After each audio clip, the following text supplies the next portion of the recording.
All right, so AC is a Spanish teacher and author who is passionate about training educators and empowering them to deliver a research-informed and inclusive curriculum. She holds a double master's in Latin American Afro-Caribbean Studies and Educational Leadership. She's authored several comprehensible input novels for all levels of Spanish. As an author and supporter of reading in the classroom, she's going to be teaching us how to teach a novel in 10 days. So the floor is yours, AC. Go ahead and take it away. She needs to share her screen. So can you make Oh, her make her a co-host? host. And Yeah, I couldn't, sorry. Well, I want to say hello, everyone. there it is. How's everyone doing? I will share my screen in just a moment, but I just want to thank everyone for, for being here and, taking the time out. I think that I'm always reminded about a quote that Chicago Teachers Union leader said a long time ago. She said that teachers are the most educated union in the country. And she's right. We may not be the policymakers, we may not be like the legislators, but we're definitely always in the trenches trying to improve our craft. And so I'm here tonight, and you are here, and I'm really hoping that we have a good time together. I am going to share my screen. So please bear with me. I am not a Zoom person. I am Google Meets all the way. Okay. So this is a bit foreign to me, but I'm going to try as best as I can. So I may not see you all just in case. Oh, look at that. Oh gosh. It's like all over the place. Hold on just a second. I got this. All right, present. I'm going to go back. Okay, so I want to make sure. Can you all hear me? Or I guess the host. Yes, we can Yeah, hear we you can hear and you. we can Yeah. see your screen. Yeah. Okay, just making sure. So yes, I'm going to talk about how to teach a novel in 10 days. Without skipping a beat, I have some of my novels here, which are also available at Teachers Discovery. And I am a Spanish teacher, like the gentleman said. I've been teaching for almost 20 years. So kids are always surprised because I don't know why they think I'm like, been teaching for like 5 years, but I've been teaching for almost 20 years. And I've been using novels probably about, I want to say, almost 10 years because I've been at my present school for 8 years. I currently teach at a college, not college, sorry. It's a college preparatory school in Chicago. And prior to that, I was teaching at a middle school, an IB middle school. And I started out teaching novels there. Did not have a whole lot of PD around how to teach novels, just kind of like, flew by the seat of my pants. And, like teachers do, those of us that are like in the trenches, we try to just, make it happen and do what we can to improve the learning outcomes of our students. So I think one of the things that I've heard a lot from teachers is a lot of times they just don't know where to start with teaching a novel. Okay. And so that's kind of where I'm going to go. So that's sort of, I guess, problem number one. Like, where do I start? Like, I have this book and I just don't know like what to do with it. Sometimes when I post in my group, I have a Facebook group it's called Teaching from the Trenches. Sometimes I'll post like a little idea or just a little snippet of something that I'm doing in class. And I always get like a trail of questions like, how do you start? What do you do? That's number one. Number two, I think honestly, because of a lot of the mandates, um, you know, our our administrators, like they want to see results in the class, right? So then the question becomes sometimes, well, how do you teach novels and balancing with all the other things that we're expected to do? So hopefully I will address some of those questions today. I'm not going to say that I am the expert on the subject, but I will say that what I've been doing in the class definitely works. And I have seen improvement in engagement and also with some like language acquisition outcomes as well. All right, so the complicated world of a story. Again, sometimes I hear reading is fun, but will they learn the skills? And how will those skills transfer to assessments? And one of the things that I like to encourage teachers to do is to build the skills throughout the novel study. So just creating checkpoints. When I first started teaching a novel, or just even with, I experimented a lot with project-based learning. And a lot of times it's like, you have this huge project and then you have this assessment at the end, right? And sometimes, like realistically speaking, once you get to the end, you're drained and you're like, what am I assessing? Because we've missed all of these opportunities throughout whatever big unit that we're doing. We miss those opportunities, those checkpoints, if you will, to sort of assess the students. And then sometimes we have a mess at the end. And so that's kind of what, I learned that early on, just kind of like, making sure, I like to call these sort of like these little dipstick, assessments, making sure that I have those along the way. So number one, I am able to gauge, students. I think there's someone is unmuted. Not too much noise, but just in case you didn't know you're unmuted. I like to do this because number one, I like to see where my students, I like to check students' progress against the objectives, and a lot of times I feel like students need that as well. In an ideal world, we'll have a novel, we'll read it, everyone's so engaged and they're like, oh my gosh, I'm acquiring so much language.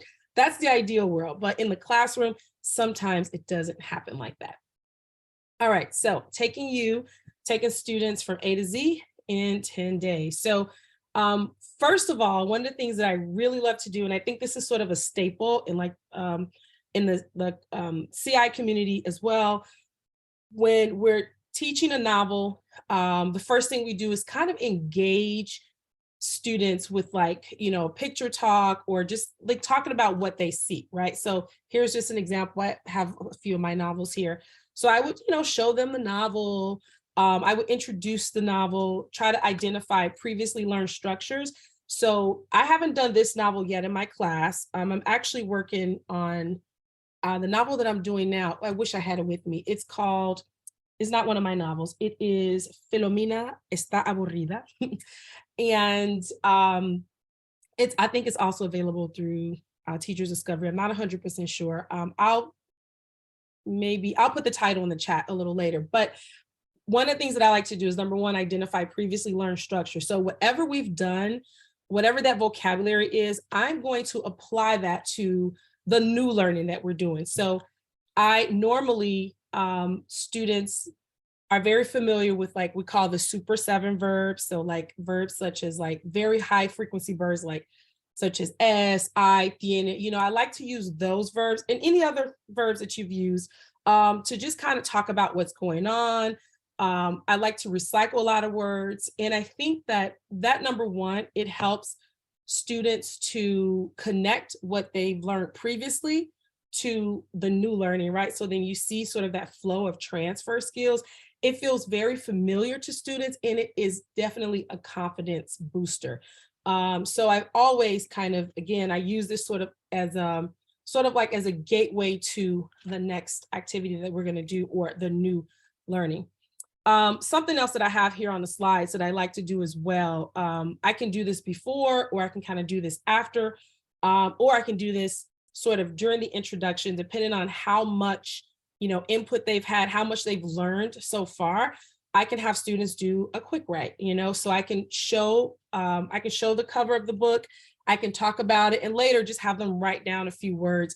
Even kind of making predictions about the novel, or, even coming up with their own story. Again, it depends on their level.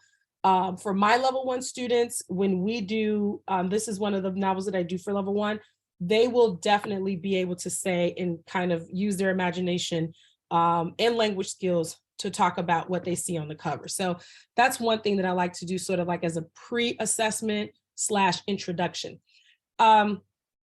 This one, so these are, again, other activities sort of, in the same vein. So we have the picture talk, talking about what you see on the novel or what you don't see, right? So I could ask students, looking at this book here, I can say, hay muchos estudiantes en esta clase. There are a lot of students here. Esta clase es muy similar a la clase tuya, a tu clase. Is it very similar? ¿Qué hacen los estudiantes? ¿Los estudiantes son amigos or son enemigos? And here I'm sort of introducing, are they friends or are they enemies? I'm introducing sort of new vocabulary words. And a lot of times, I feel like this type of activity takes a life of its own. I absolutely love communicative activities. I could stay on an activity like this for about maybe 10, 15 minutes. Another activity to do when like introducing a novel is I also like for students to make predictions. So the second novel up here, which is also one of the novels that I've written, is El Mensaje. And as you can see from the title, from not only the title, but also the picture, it's very engaging. Like it immediately grabs students' attention because they're like, oh, this kid is on a cell phone, and, even if they don't understand no lo puedo creer, they see the emoji. So there's so much like they have been in this position, right? So they can make predictions. I have some examples a little further along in the slides, just like if students are not in a position or if they don't have enough vocabulary to make predictions, you can have the predictions, and have students even just choose, I think one of the predictions that I have here further along is es un mensaje de su mamá, es un mensaje de su exnovia, or exnovio, So again, I like to make it interesting, a little juicy for students so that they love to engage. And then also sequencing events, depending on what they see, you can just outline some things that have happened, and you can have students kind of sequence the events of what they think has happened. Okay, so ¿qué tipo de libro es? This is another sort of introductory activity that I do. And with this one, I always, sorry, just take a little sip of water. I feel like when a lot of times when I introduce these words to students, they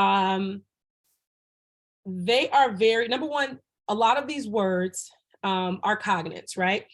But sometimes it takes students a while to see sort of the connection between Spanish, and English, right? And so here I'm sort of introducing like genres to students, not necessarily because we're going to read a lot of different books with different genres, but I think this is very important, vocabulary. And so I am a big proponent of free voluntary reading in my classroom. And sometimes when they are selecting books, I'll have them tell me, ¿cuál es el género del libro, right? What do you think the genre is based on the picture? So it's a nice sort of introductory activity that's very low stakes, right? So I'm just asking like, oh, ¿qué tipo de novela es? Es una novela de romance, And I will say that you get the engagement usually because, kids want to be funny. So they'll say like, yeah, es una novela de romance, and you can just even go with that, I know I would. So una historia policíaca, de comedia, dramática, una historia de fútbol. So again, these are all cognates that sort of seamlessly settle into, their lexicon and, they can recognize them. And so I always like to use this as like low hanging fruit. Also going deeper, right? So inviting students to choose the type of book it is or isn't, and provide examples. Now, I will say a lot of the activities that I'm gonna present, maybe, I feel like it's either or. You don't have to do all of these, kind of depending on your flavor and your style. I don't know why, it's just who I am as a teacher. I love introductory activities, and that's one of my weaknesses, okay? So people who have taught with me, they're like, Quintero, we need to move on. I just like to exploit things. I really like to milk things, okay? So that's something that's like my slightly, toxic teacher trait. I don't like to move on. But anyway, so this is another idea. And again, using those cognates, using very, simple structures, students can kind of, do like a little writing activity and say like, oh, it's this type of book and this is why. So kind of given that, making a claim and using the cover of the book, that text to support their claim. So my example is as follows. No es una historia policíaca, no hay agentes or policías, no hay un crimen, hay un balón de fútbol, hay dos personas con ropa de fútbol. And I'm just trying to use like the very simple language that students will use, right? Hay dos personas con ropa de fútbol, right? Instead of, or uniformes or something along those lines. Okay. This is another example in sort of using structures, right? So like now we're moving from like, this is the type of genre, this is the book genre, and then depending on the level, you can ask questions such as, ¿te gustan, este tipo de novelas? ¿Te gustan las novelas de romance? ¿Te gustan las novelas de misterio? So you have all of these options, and that's going to help sort of reinforce not only the genre, but also, the verb, gustar, the structure. I know a lot of times students do, struggle with that. So, and it's kind of like, I always think of it as like sugarcoating, because at the end of the day, no matter what people say about grammar, teaching grammar, not teaching grammar, grammar is important, right? Like you want students to, like, I'm not saying that students have to be important. I mean, sorry, students are important. I'm not saying that grammar has to be like the centerpiece, but we want students to like, use it as accurately as possible, right? And they want to as well. So that's why I like kind of including structures like this. Okay, so this is sort of an extension activity. I am sharing a notes version of the slide deck, and so lots of the activities are here. Another thing to do, again, when you're introducing a novel, I love to do some type of kinesthetic activity, kinesthetic and communicative activity. So whatever I'm doing, if I am in front of the class and I'm talking about, la portada, if I'm talking about the cover and we're doing all these little activities, I like to move to a more sort of student-focused activity. And so this is an example of one of these things. A lot of times, I'm going to be super real with you all, I just draw the chart on my board and I have students write it in their notebook, because I don't have luxury of time to make all these nice little pretty, activity sheets. When I do, right? But a lot of times that's just not the case. So super simple. I have estudiante. I always have pronoun. Whenever they have some type of interview activity, I always make sure that they use a pronoun, because later when they share about the student, I don't want them to misgender the student. So I always make sure that they get their pronouns straight. And then here you can see, like, estudiante, ella, that's my pronoun. Las novelas que le gustan a mis compañeros de clase. A Alicia le gustan las novelas románticas. So again, this gives them an opportunity. Sometimes students don't, especially nowadays, not a lot of students read books. Like back when I started teaching, kids could tell you like, oh, I like dramas, I like adventure, it's like video games and a lot of things. So I do sort of swap out book for película a lot of times, because that can be more interesting. So, it's kind of, your call. All right, so day 2, and once we get kind of a little bit past like day 4 or 5, you'll see how things speed up. I'm really big with Quizlet, so I love Quizlet. I know a lot of teachers have been canceling Quizlet because they've been adding some fees. So I always tell my students, like, don't do the Quizlet too much. I think after 5 times they have to pay. So I just kind of tell them, like, just do it when we're in class, and I normally give them some type of Quizlet list associated with the book. Now, I don't do the Quizlet list for the whole book. I normally do, like, I'll have maybe, this book only has like, I think 6 chapters. So depending on the book, depending on how many words the book has as well, I'll do like 2 Quizlets. So one Quizlet would be for chapters 1 through 3. The other Quizlet would be for like chapters 4 through 6. And even with those words, I have students like make predictions. So they review the words, and then I'll have them use those words and the cover, make predictions about the book, or create a story about the book based on those words. And I have to tell you that has been probably one of the funnest activities. I'll share with you. This is a book, El Escape. This is one of the books that I use for, it's like a level 3 book, but I use it for level 4. And, it's kind of like it really is an action-packed sort of like thriller. Okay. Now, on the cover, it says, su celular tiene un secreto que le puede costar la vida. So his cell phone has a secret that can cost his life. We were literally on a sort of picture talk activity for almost 2 days because the kids came up with so many outlet, like in the combination of the portada, how do you say portada? The cover, and also the Quizlet list, they came up with some of the best conspiracy theories. Like it was the government was after him, aliens. I mean, I was really blown away by their creativity. And I'll almost kind of like, ooh, that's actually, you know, if I ever work on a part 2 of this book, that would be a really good angle.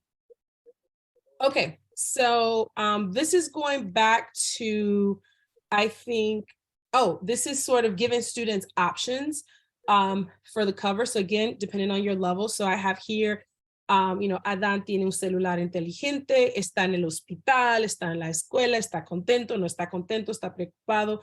And here I'm kind of like teaching, you know, new words. Like preocupado, or Adán recibe un mensaje bueno. And I think there's another one here, like he receives like a bad message or something like that. Oh, here it is. So here's some other options.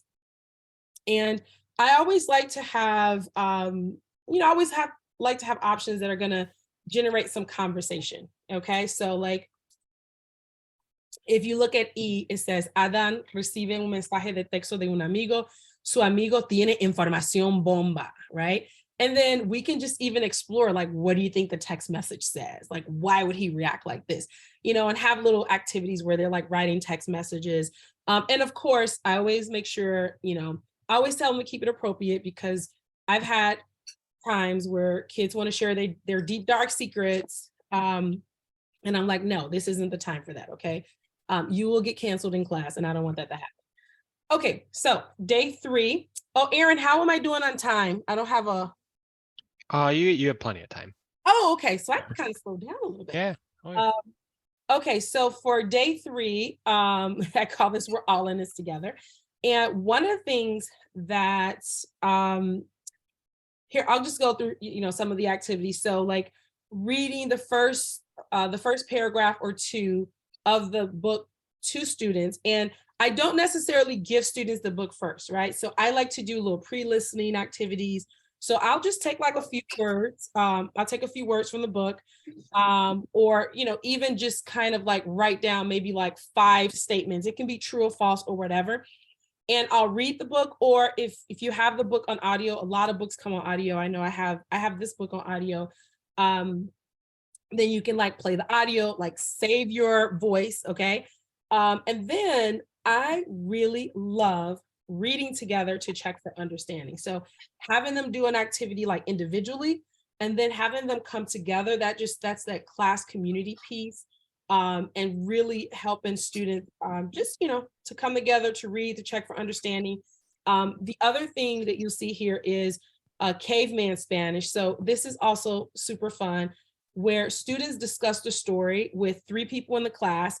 And I always tell them, just like, you know, don't worry about getting everything perfectly, you know, saying everything perfectly. Just go with what you know. And again, you just see so much joy, you know, but you also, as you're listening, you can kind of hear, you know, where like those gaps are, you know. And sometimes I take the opportunity, I'll have students share out. And as they share out, I'm writing on the board, okay? And I'm writing on the board, like giving feedback and then, you know, correction. And sometimes I'll have them write it down. Sometimes, depending on how much time we have, I won't.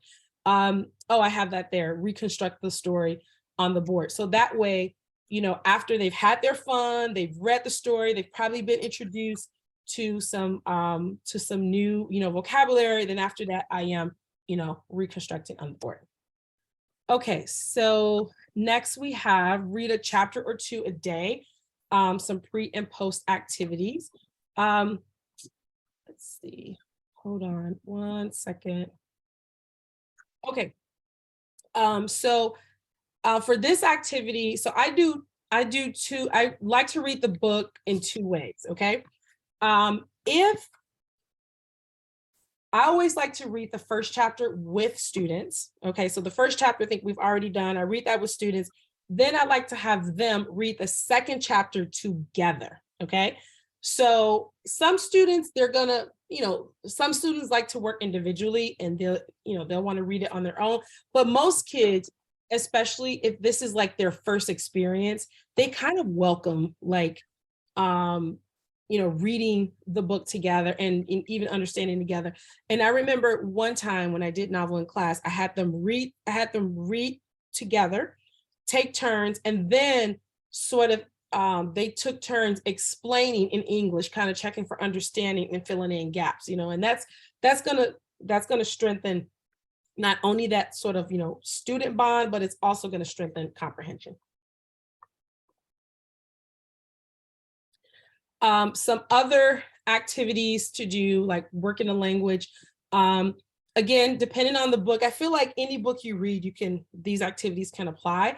So here's like a four corners review, and just talking about the main character. I really love like Two Truths and a Lie, and have the students like I can write the two truths of the chapter or even a section or a segment, two truths about the chapter and a lie, and the students find it, or the students can do that as well. Again, that depends on their level. Aaron, I think. Hello? Yeah, we can hear you. Someone was unmuted for a second. Okay, sorry. You know what? It comes through my speakers and it is a little distracting. I apologize. Let me turn my speakers down just a little bit. Okay. So yeah, partnering up and then reading and also discussing. I talked a little bit about the different Quizlet sets that I'll have like related to the book. So the first one, again, it's kind of like the first 3 chapters, and then normally on day 3 or day 4, I'll introduce like the second Quizlet, which is going to have a little bit more nuance and more complex vocabulary. I will say that my classes are 90 minutes.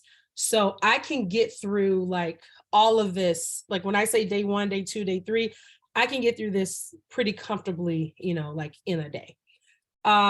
So here are just some examples. Student-driven, 2 truths and a lie. You have students can talk about themselves using some of the vocabulary from the Quizlet, or it could be more character-driven. So like, Carlos likes this and Carlos likes that, and then the kids are just trying to figure out, like where is the mentira. When I do this with this book specifically, I call it Dos Confesiones y una Mentira, just like the play on words. And anybody could do that, or just 2 truths and a lie. Okay, so next we have Super 7. So this is something that the Super 7 verbs, and I have them like underlined here.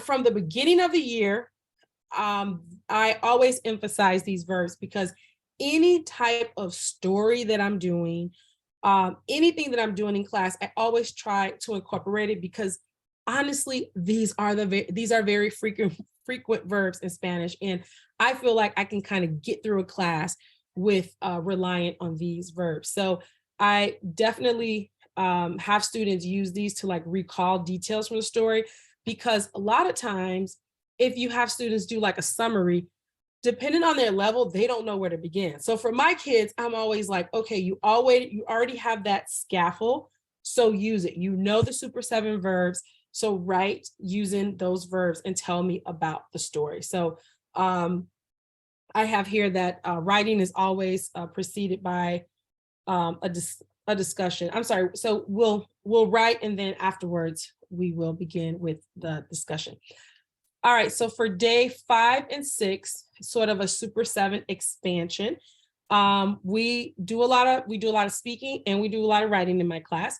So using the Super 7 verbs to recall details from the story, and then adding to that, like not just talking about maybe one character, but talking about 2 characters, and giving a little bit more context so that students can start talking about, the story. They can talk about the plot, different characters, just the host of different, things that, students would normally find in a story. So I have at the bottom that in addition to this, you can add challenge with, if you use like a vocabulary list or whatever Quizlet list, or just additional, verbs from the story.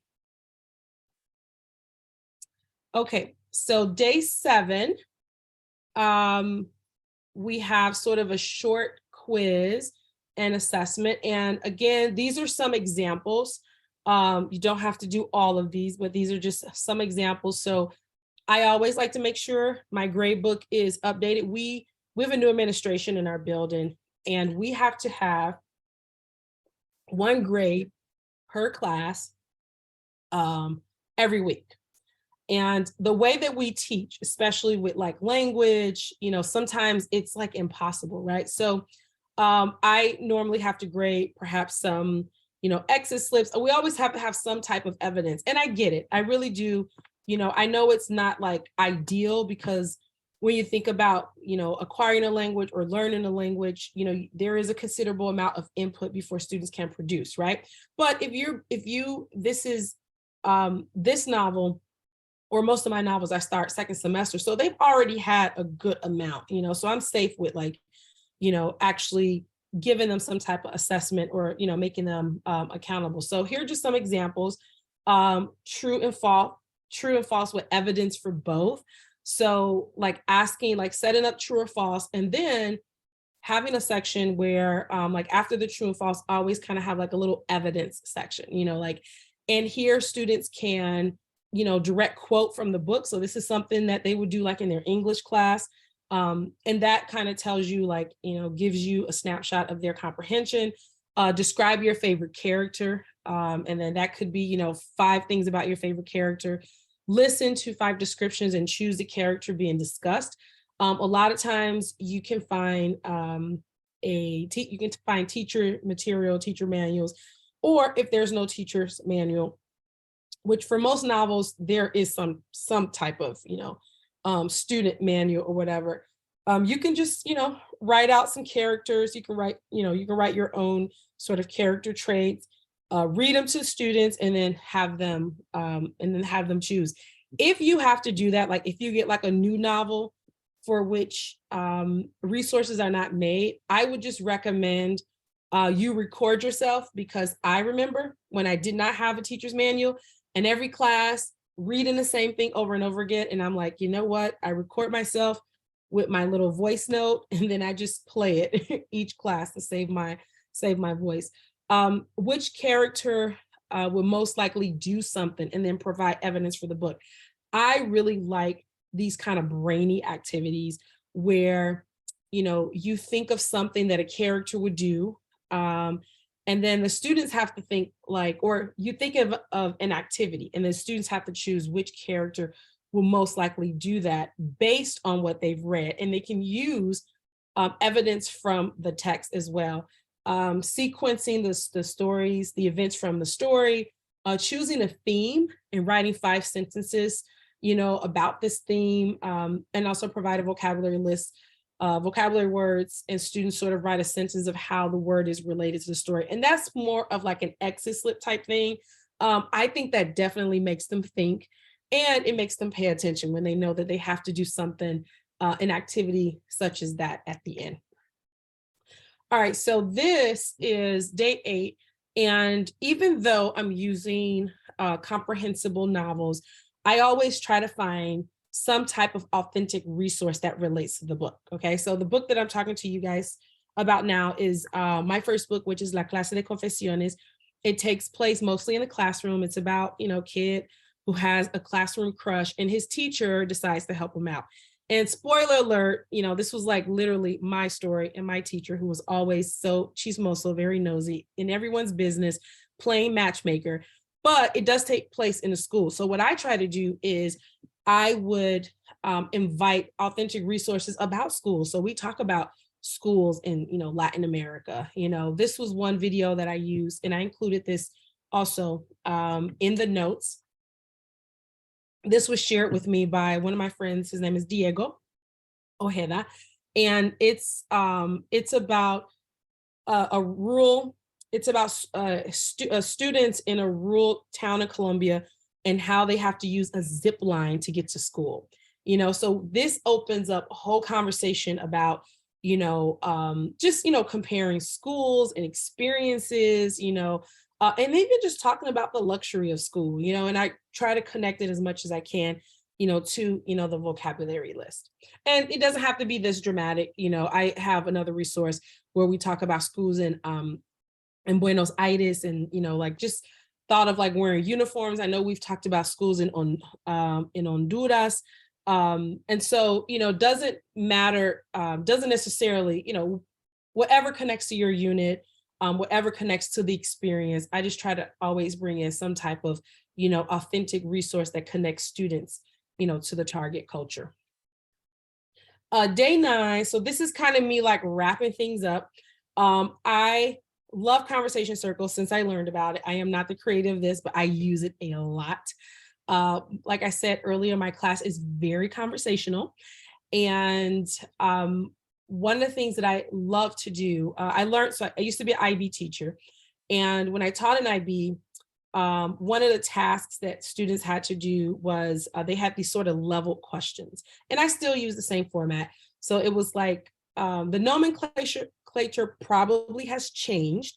But when I was teaching at IB school, it was like level 1 was just a very basic question. Level 2 was a conceptual question. And level 3 was an open-ended question. Now, I will say that I do a lesson on how to formulate questions, and I create a bank of questions, and students have to tell me if it's a basic or if it's a conceptual or an open-ended question, and they have to tell me why. So we talk about characteristics of those types of questions. And then they come up with their own questions. They don't have to be perfect, but I absolutely love this part because they're getting back into the book, right? They're getting back into the book. There's lots of language. And then here are just some examples, like what's the name of the main 2 characters? Why doesn't he like Spanish class? So it's kind of like, level 2 is kind of digging a bit deeper. And then could the main character be successful at your school? And so, kids come up with questions like this. I'm always impressed. I'm always surprised with what they come up with, because it's like, I could not have engineered those types of questions, right? So that's why I'm always like super impressed. I will say, I remember one year when we did this activity, and this is a culminating activity where students are actually, they're going to be graded. So with the conversation circle, they come up with their questions, and then we get into a group of 4. We sit in a circle, and then I let them ask questions about the book, and then they talk about the book, and I'm sitting back and I grade them. I grade them on, depending on the rubric, the basic things like, use of vocabulary, structures, pronunciation, but also I grade them on their questions, and I give them a lot of input. And I normally like check their questions. I have them check each other's questions. So, that also strengthens that critical thinking piece as well. And going back to number 3, the open-ended question. One of the things that I really liked about this when we did this with La Clase de Confesiones was one of the kids, I had 2 students, they asked this question and both had opposite answers, but they had such great reasoning that I was like, oh my gosh, both of those are right. So one student said the kid could not be successful at our school because he doesn't like to do his homework. So in chapter 1, we learned that he kind of is a little distracted. He doesn't like to do his homework. And to be a successful student at our school, you have to do your homework. And of course, they said this in basic Spanish, like, para ser un buen estudiante en la escuela, los estudiantes tienen que estudiar. It was something super basic. Well, the other student said, I think he can be successful at this school because he's really into girls in his class. And a lot of the boys at this school, that's all they think about is girls, or something to the effect. And I thought, like, that is some really good divergent thinking. Like, in my mind, I would just think like that he wouldn't be a good, and then I think also they said that he plays sports, so he would fit in or something to that effect. And then days 10 and 12, some final assessment, ideas. Let me just say, this is definitely a final assessment idea.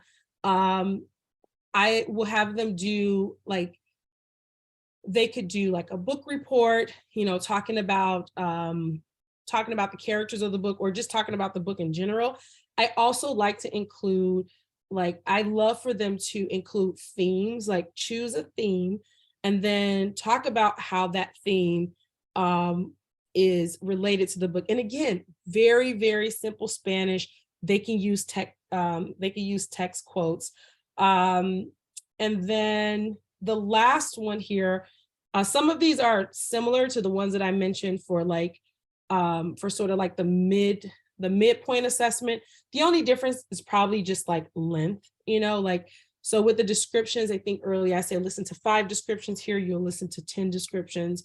But the last one is sort of a new one. The main character is your couple, like, oh, I thought that was a question. Sorry.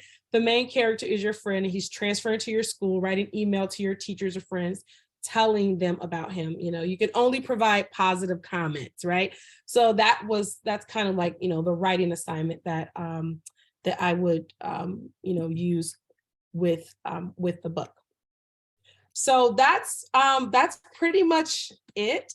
Again, I just try to I remember, back in the day when I started, using novels, I would spend so much time, and, sometimes the kids will get a little bored, especially if you spend like, if you're reading a novel for like a month, or a little bit over a month, even if it's engaging. I just noticed with my students, and maybe because we have block scheduling, that they're kind of like, okay, we're ready for something new. So I just try to keep it short and sweet. I normally finish a novel within like maybe 10 to 12 days at the most. And that's including like, making sure that I have like these different assessments, and it's gone pretty well. So thank you so much. And I have provided the notes, and all these notes have nice little what do you call these, links to my websites and also my social media, if you choose to, follow me there. I'm gonna drop your social media links in the chat. Oh, you did? Okay. I'm just going to right now. Yeah. Okay. Awesome. And I can field any questions that anyone might I have. think there were a few. Someone Anna asked, does it work in 40 minutes of class? Because I think you had mentioned you have 90-minute classes. I have 90-minute classes. Yeah, I'm sure it will work. Now, I don't know, as far as the time, it may be 15 days. It may be 15 or 16 days. But I have really found, and let me just say, you just kind of have to find what works for you. Like if you work, depending on the grade, like I have high school students, so maybe in elementary school, you can spend a little bit more time. But I know that when I've tried, when I first started, especially at the high school, sometimes we didn't really get to finish the novel because I can just see kids were like disengaged, and the novels were good, it's just, they're ready to move on. And I feel like it's the same thing. I have a film class, and so I teach a level 5 class now that's dual college credit, and we watch films. And I noticed that like we have to watch the films over, I would say 2 weeks max. And me personally, I like to drag things out because I'm like, let's analyze everything this character ever said. Let's talk about Borges and this poem and this character and this story. I like to do that. And it just wasn't working. And so I really try to speed things up. We do a lot of the reading in class, and I always give them some type of activity, because also what I've noticed with these kids, okay, and I'm just being real, maybe this is my experience, maybe none of you can relate, but if you don't give them some type of activity, they feel like what you're doing doesn't have a purpose. And then they're like, well, let me play this chess game on my computer that I've been trying to get to all day, right? So I'm always like, you're going to read and then you're going to do this, they're usually they're always asking me, is this for a grade? I always tell them yes, even if I don't. And sometimes I do put it in grade book, sometimes I don't. But I like to surprise them. I really do. Like, yeah, that was for a grade. I told you it was for a grade. So yeah, I think you can get through it. I'm looking here for, I don't even know where to begin with the question. I have a couple more questions too from people. So Elda had asked if any of your books are available in Italian. I answered no, but I figured I should probably ask you that first. No, right now, no. I gotta do English first. And no, but let me write that down. I will write that down. I did have someone did offer to help me with the books in Italian, but I'm gonna be honest with you, being full-time, when I do projects, I like to be 100%. And that's probably, I'll put that on my list, but right now, no. Italian. Someone asked me about Portuguese too. Okay. Any other questions? Aaron said Voces can help too. Oh, Elda said, okay. are you Thank you. interested in me translating them? Okay, thank you. I appreciate that.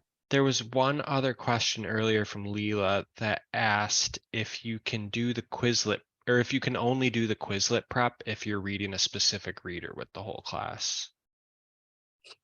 Oh, what? I don't remember what she was talking about. Have you? Hi, this Leela, is Leela. hey. Sorry, Hi. like late. I don't know, the light is poor in my husband's office. My question was because I covered a novel for the first time with my class. They showed me that they're not interested in native input. They don't want to be read to. So this time we're trying, we just started trying to think of the name, free voluntary reading. And now I'm following your advice. I'm like, oh no, we just started. So I might go back to reading with them maybe in April. Mhm. I was wondering if there's anything like that. Do you do in your class the voluntary reading? Oh gosh, yes, I do that a lot. Yes, yeah, I do.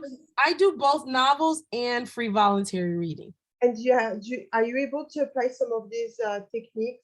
Oh no, because and maybe you can, but I couldn't, because normally they have different books, you know. Right.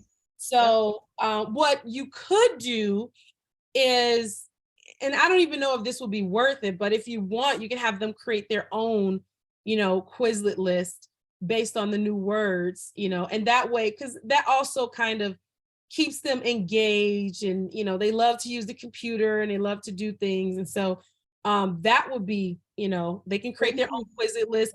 And if you wanted to give them like a little, I don't know, like a little exit slip, then the exit slip could be, okay, write, go over your Quizlet list and write 5 new words that you learned and what those words mean, So again, I don't know like where that fits into the whole like, acquisition equation, but I do know that it's fun and it's engaging and that the kids like it. So thank you. No problem. Can I ask you a question? Sure. I'd love to hear a little bit about the conversation circles. Okay, sure. Anything in particular? Well, I kind of do the same thing with smaller classes as a whole class. I'm just wondering what that looks like, because you said you broke them into groups of 4, and how do you do that? What are the other kids doing? That kind of thing. Okay, so, what are like the other kids, like while I meet with them? Yeah. So normally, they're in the class rehearsing, Now I usually say, oh, you can, review the Quizlet or something, but they want to get a good grade. So when I am with those 4 kids, I'm like usually right in the hall. I don't like to meet inside the class because it's just too noisy and I have like sensitivity issues. So, and I like to get away from them sometimes. So I'll meet like in the hall with those students. And yeah, the other kids, they're in there. You can always provide like another activity, but what I have found is if they have an assessment coming up, at least with my kids, they will practice and practice. They will use that time to just kind of go over their questions and, interview their classmates. But that's probably my favorite activity because I feel like so much, a lot of circumlocution comes through.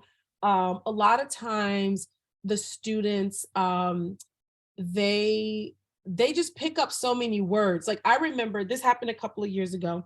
I remember we were doing free voluntary reading, and you can do conversation circle with free voluntary reading too, except for like they'll just ask very basic questions about the book. Like, ¿quiénes son los personajes más importantes? ¿Quiénes son los personajes principales? Like main character and things like that. And I remember this kid, he was reading Rachel Emery's book, I think it's called La Madre. It was about Hurricane Maria. And I remember he shared, I asked him about the main character and he said, El Papá. And he said, El papá muere. And I never taught the word muere. Okay. So he learned muere in the book, which is, dies. And then I just asked, I said, ¿por qué? And I was trying to like kind of trick him. And he said, porque diabetes. And I was like, oh my gosh, and that's the part that really, just, encourages my heart that they pick up so much vocabulary and so and the structures. But the trick is also, even when doing free voluntary reading, I always do like a social component to it. And I know a lot of teachers are like, just let them read. When I read, I'm a part of book talks. So when I read, I always get with friends and we talk about the book. So I was like, that's always going to be have a place in my class.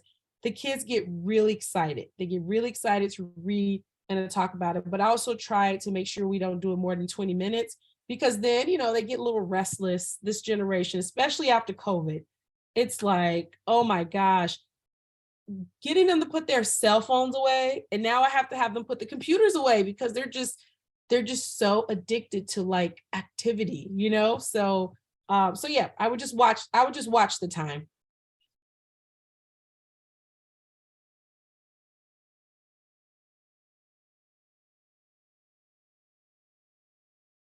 We had any more? Martha had asked, do all the students have a copy of the books?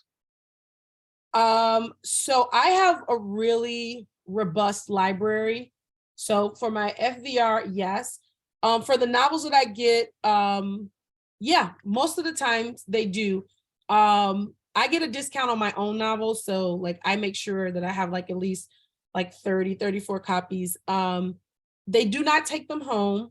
So I normally keep all of my copies at school. So, but yes, they normally do.